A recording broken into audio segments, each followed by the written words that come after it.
Hola, ya estamos de regreso aquí en Supagua Contigo. Soy Diana Palacios, conductora de su programa. Antes de empezar, los invitamos a visitarnos en nuestras redes sociales de Instagram, Facebook y YouTube. Nos encuentran como Supaguac Huacro. Hoy tuvimos la oportunidad de entrevistar a la doctora Edita Solís. Ella es docente en la Facultad de Ciencias Políticas y Sociales y también ha impartido clases en la maestría de enseñanza de estudios literarios. Uno de sus campos de interés es la literatura y primero nos enfocaremos en este tema, así como su trayectoria docente.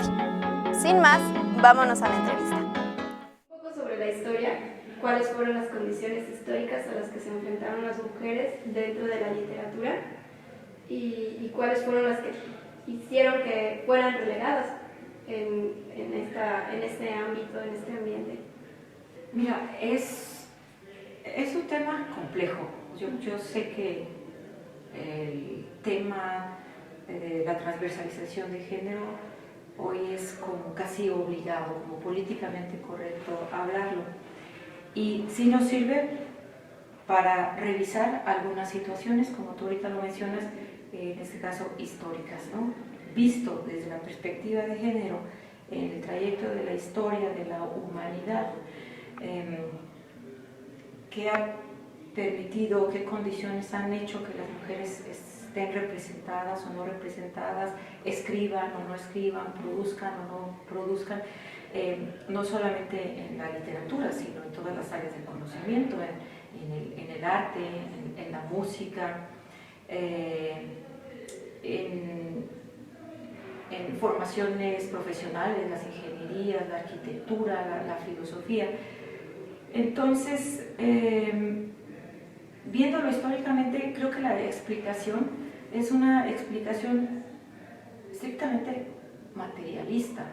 Es decir, son las condiciones materiales de vida y el acceso que las mujeres han tenido a ella, en contraste con los hombres y en contraste con los contextos históricos, físicamente, temporalmente situados, ¿no?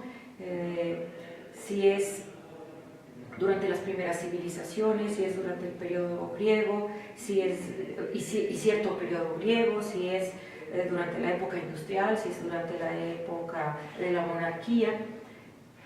Cada época, cada momento de la historia ha tenido sus propias condiciones materiales de vida en las que estas condiciones que nos da acceso al alimento, que nos da acceso a la casa, a la ropa y también a la educación, resulta ser el que hace posible o no la incursión de un género u otro en las distintas áreas. Se dice mucho, la mujer se quedó en el espacio privado atendiendo las cosas privadas, entiéndase las cosas del hogar, las cosas que implican la crianza y el cuidado del hogar. Y entonces, durante muchos siglos, independientemente de la geografía y del país, la mujer relegada a las condiciones del hogar, independientemente si era clase alta, media o baja, finalmente todas coincidían en el hogar y en la crianza, aunque con distintas condiciones, ayudas, etcétera, acceso de recursos.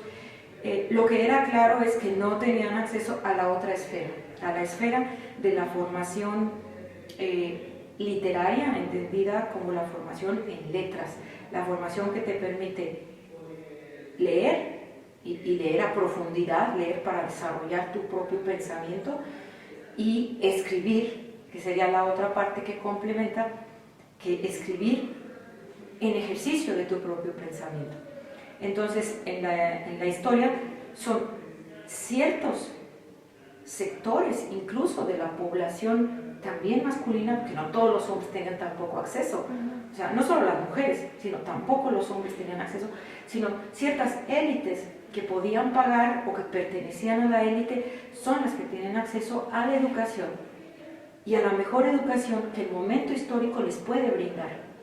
Y esta educación es la que les da los elementos, las herramientas cognitivas, literarias, para poder producir arte, para poder producir ciencia, para poder producir literatura. Entonces, si no se tienen las condiciones materiales de vida, que es la educación, acceso a las letras, acceso a los libros, alguna beca, ¿no? Bueno, entonces eran los mecenas, o alguna pequeña fortuna que te permitiera dedicarte a las letras, no había manera de que, hasta hoy, de que nos dediquemos a las letras o al estudio si no contamos con estas condiciones materiales. Entonces, pues las mujeres en algún momento de algunos siglos, en el Renacimiento, pues no ha faltado alguna mujer que por sus propias condiciones, porque es la consentida de su papá, el papá le haya dado educación y le haya permitido estudiar y escribir. Sí, las mujeres, muchas de ellas tuvieron que sacrificar su talento intelectual, pero también muchos varones. O sea, eso es una situación que tiene que ver con condiciones materiales. No sé si me estoy explicando, si estoy dándote los elementos o quieres que profundice en algún otro aspecto.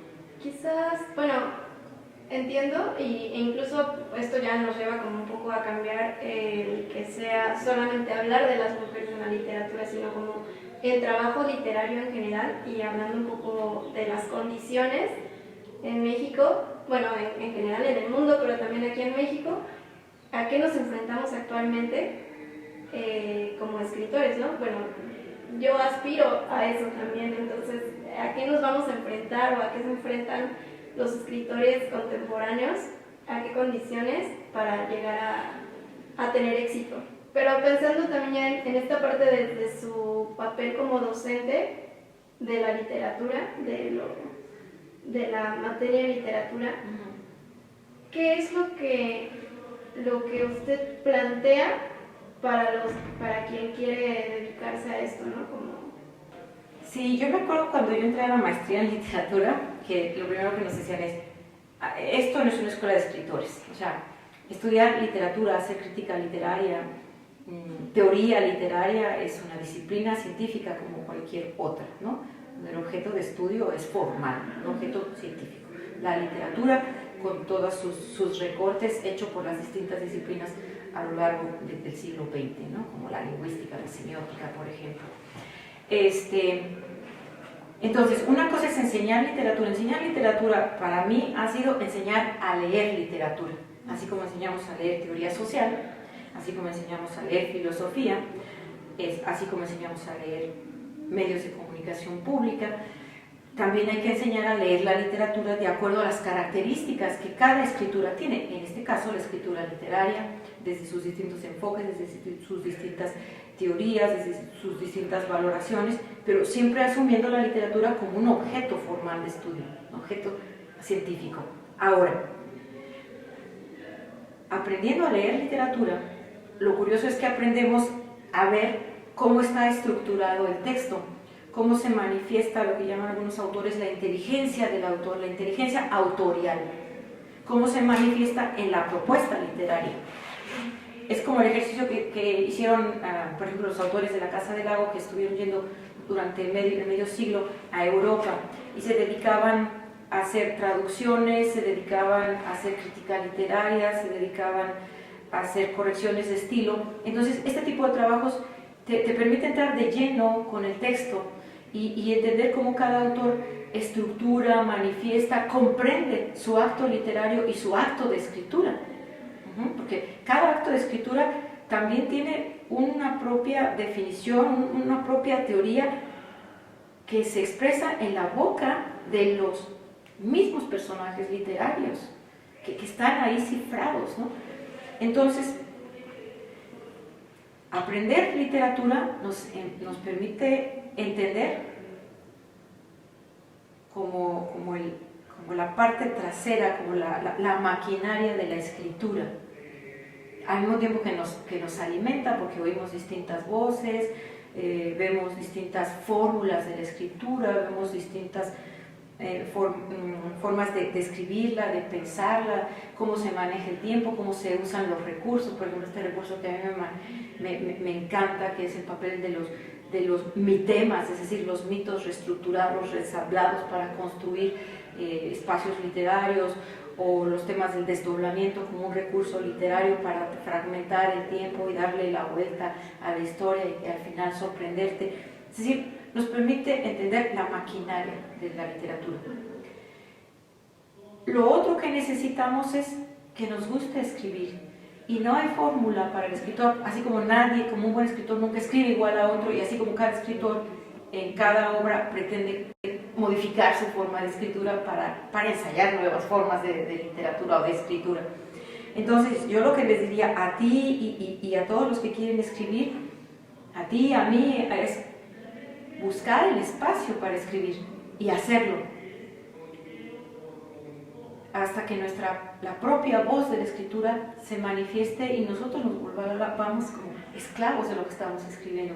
El texto te va a decir, sigue, el texto te va a decir, córtale, el texto te va a decir, ponme otro personaje.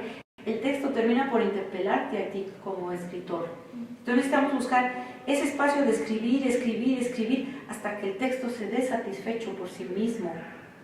Y el otro que tenemos que buscar es el alimento intelectual, porque todos los escritores, no sé, pensamos en las grandes obras, por ejemplo García Márquez, claro que tienen montones de diccionarios, tienen cerca una biblioteca, porque si quieren hablar de venenos, se pueden estudiar venenos toda una semana. Si quieren hablar del nombre de un personaje, cuando vemos los estudios que se hacen sobre obras literarias, no sé, sobre el cuento de la Leb de Borges, y vienen ahí, cómo tachan, borran, reescriben, ponen referencias. O sea, hacer literatura es un acto de investigación también. Por eso hay que leer, por eso hay que escribir, hay que ensayar la escritura, porque un nombre de un personaje no aparece de la nada, lo piensan, lo indagan simbólicamente, luego ensayan con otro nombre. Le pongo Laura, le pongo Beatriz, ¿no? Porque Laura significa esto. Le pongo Matilde, no me jole. Hay que estar checando. En la buena literatura, la coma, el punto, el nombre de un personaje no viene del inconsciente, viene de un trabajo consciente de comunicar y de crear, de decir algo más que algo estrictamente literal, ¿no?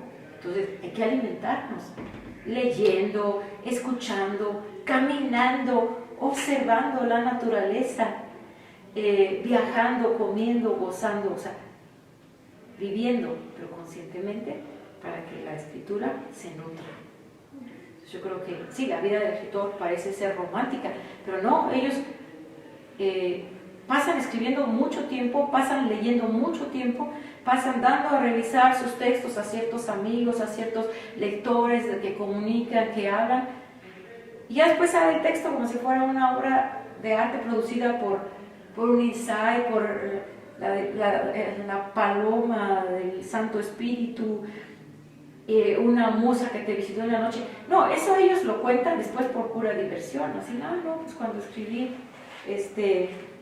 El Paraíso Perdido, en realidad lo soñé y me desperté y hice unas cuantas frases ahí.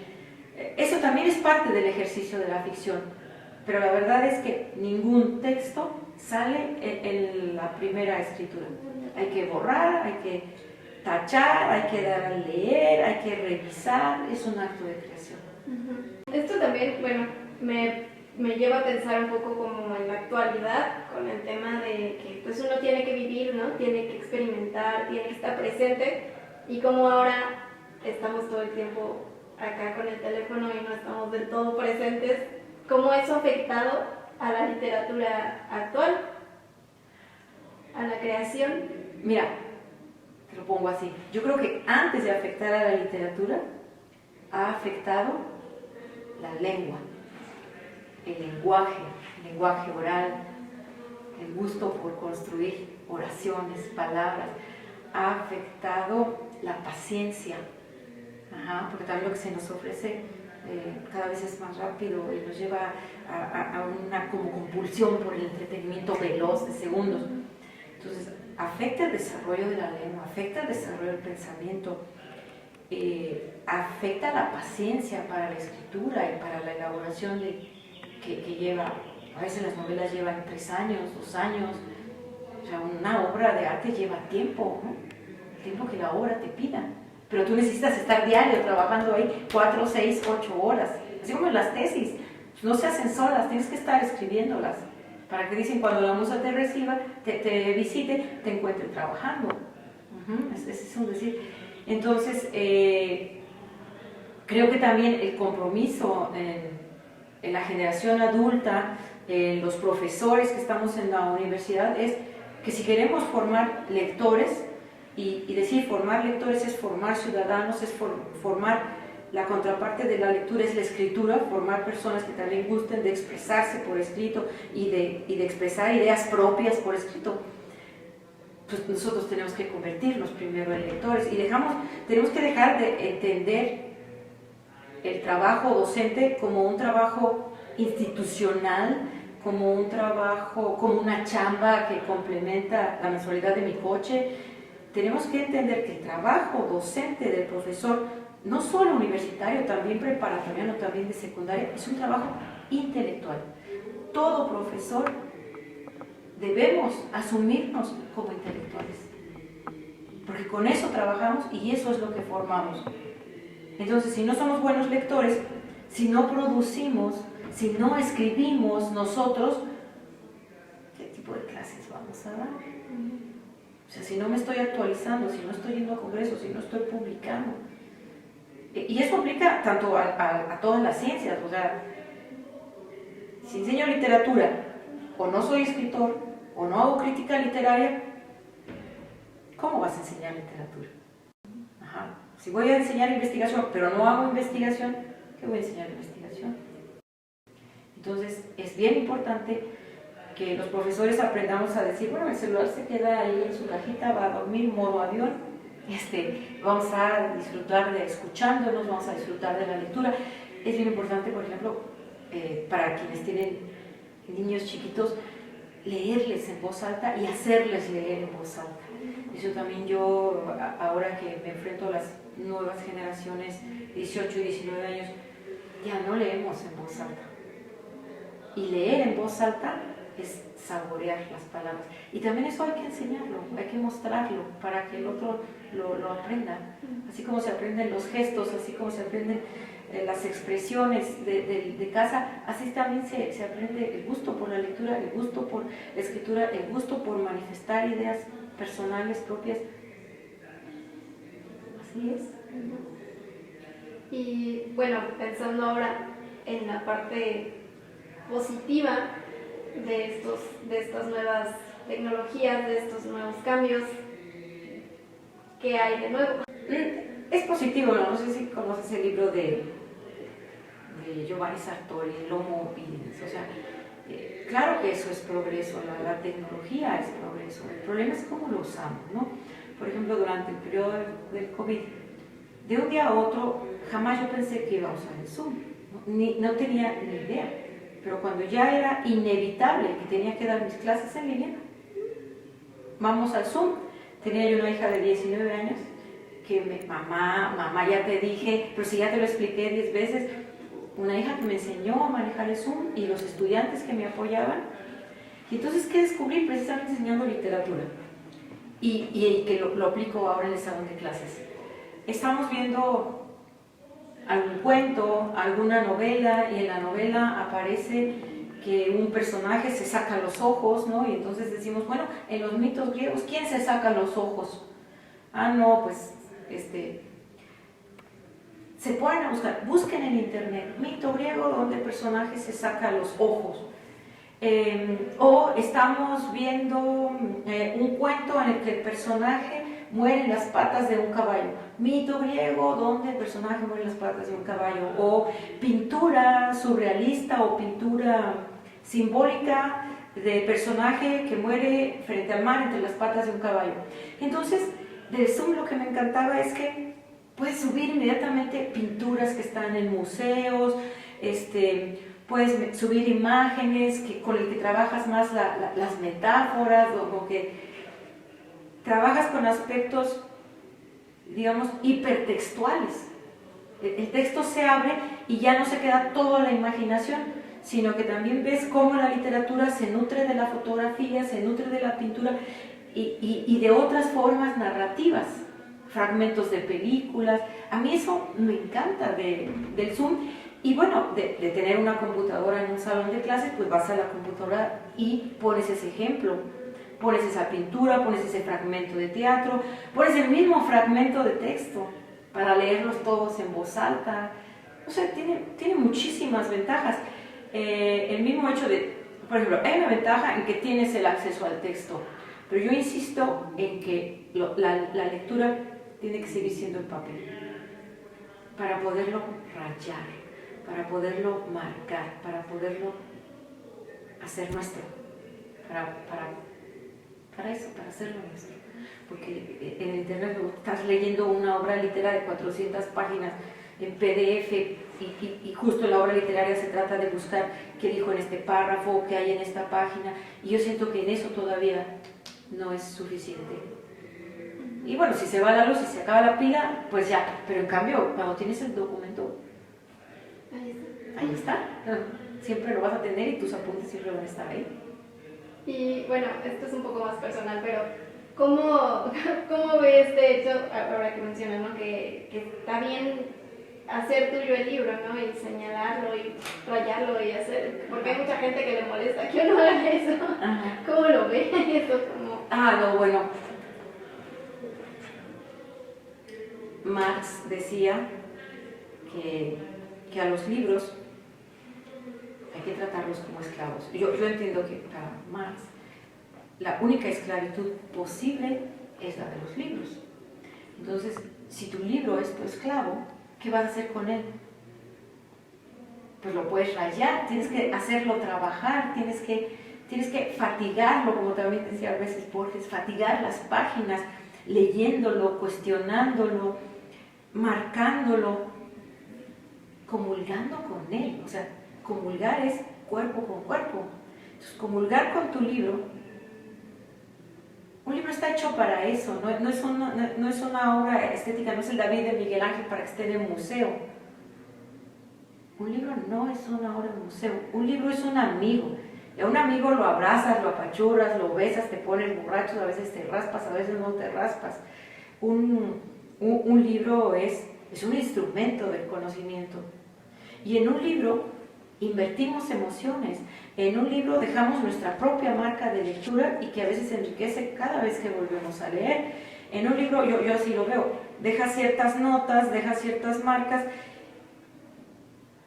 Por desgracia no somos inmortales y no tenemos tiempo para releer y releer el libro que te encantó. Pero cuando lo has marcado, el día que vas a ver ese libro, esas marcas son para mí como la red que el pescador avienta, la deja bajo el agua y va al otro día y la saca llena de peces que lo van a alimentar. Entonces, para mí, las marcas, los colores, los apuntes que dejas con el libro, es esa red que dejas y que otro día vuelves, y entonces ahí está y todo vuelve a la mente. Es un recordatorio. Entonces, salvo que el libro no sea tuyo, bueno, entonces sí, no lo rayes, o sea, pero es por respeto a la propiedad privada, ¿no? O la otra, salvo que tengas una mente fotográfica, así como Funes el Memorioso, el personaje este personaje de uno de los cuentos de Borges, pues no, tampoco necesitas rayarlo. Pero si eres una persona tan dispersa como yo, pues el libro es tu esclavo, es tu amigo, es tu compañero, es tu pedagogo, ¿no? Bueno, sí, ahora sí, para cerrar, pues muchas gracias por el tiempo y por esta conversación que al principio era un poco planeada, pero terminó saliendo un poco más de tema, de diferentes ámbitos, ¿no? Y pues yo te agradezco mucho este espacio, Diana, a ti y bueno, a quien después nos va a estar escuchando. Te agradezco la paciencia para escuchar todo el programa, todo tu trabajo, y también la paciencia para permitirnos compartir lo que ahorita tú y yo conversamos, porque a mí me agradan estas conversaciones, estos espacios en los que también uno mismo se va reconociendo de manera distinta. Muy agradecida contigo, Diana, por este espacio, y al sindicato también, gracias al sindicato por tener este espacio de colaboración y de relación a destiempo con los que nos quieran ver. Muchas gracias. Esperamos que hayan disfrutado de la entrevista. Gracias por acompañarnos hoy aquí en Zupagua Contigo. Nos vemos todos los viernes aquí a las 5:30 de la tarde a través de TV WAC. Hasta la próxima.